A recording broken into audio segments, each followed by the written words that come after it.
میز سنگین اینجاست. میز سنگین اینجاست یعنی بھاری میز یہاں ہے۔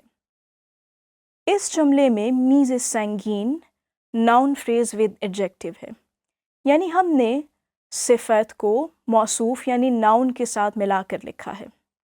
فارسی میں اسے مرکب توصیفی کہا جاتا ہے۔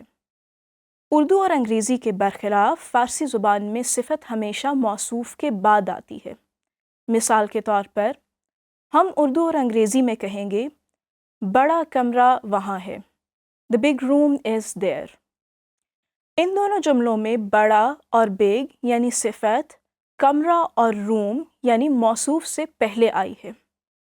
جب ہم اسی جملے کو فارسی میں لکھیں گے تو صفت کی جگہ بدل جائے گی۔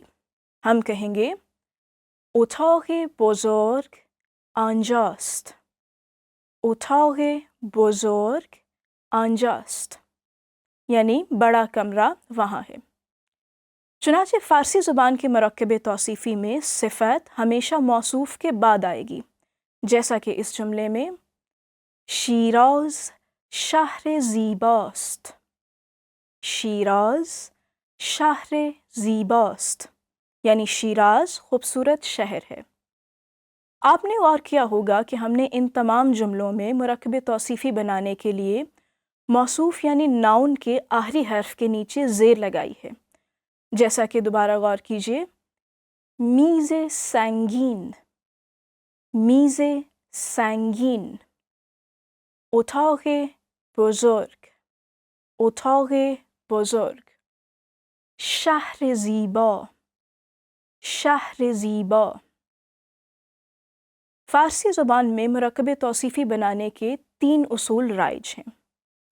پہلا یہ کہ اگر موصوف کا آخری حرف واو، الف یا ہے کے علاوہ کوئی حرف ہو تو موصوف کے آخری حرف کے نیچے زیر آتی ہے۔ ہم نے ابھی تک اس ویڈیو میں تمام جملوں میں اسی اصول کو برتا ہے۔ اس کے مطابق ایک اور جملہ دیکھیے، گلستان کتاب اخلاقی است۔ گلستان کتاب اخلاقی است یعنی گلستان اخلاقی کتاب ہے۔ اگر موصوف کا آخری حرف ہے یعنی ہائے غیر ملفوظ ہو تو جیسا کہ ان الفاظ میں خانے، خانے یعنی گھر، اور دوچرخے، دوچرخے یعنی بائیسیکل۔ ایسے الفاظ کے ساتھ صفت کو نسبت دینے کے لیے ہے پر یائے مرہم یعنی حمزہ کی علامت لگائی جاتی ہے۔ مثال کے طور پر ہم کہیں گے خانه بزرگ، خانه بزرگ یعنی بڑا گھر۔ اسے جملے میں ہم یوں استعمال کریں گے، آن یک خانه بزرگ است۔ آن یک خانه بزرگ است، وہ ایک بڑا گھر ہے۔ بالکل اسی طرح دوچرخے یعنی بائیسیکل کے ساتھ صفت کو نسبت دینے کے لیے ہے پر حمزہ کی علامت لگائی جائے گی۔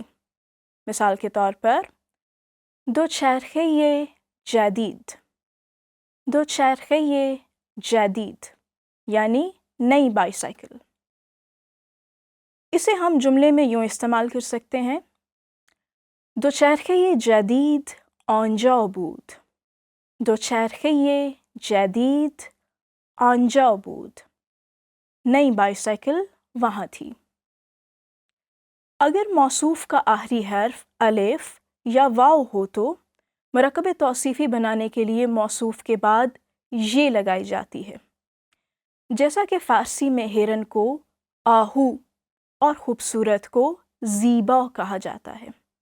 اب اگر ہمیں خوبصورت ہرن کہنا ہو تو کہیں گے آہوی زیبا، آہوی زیبا.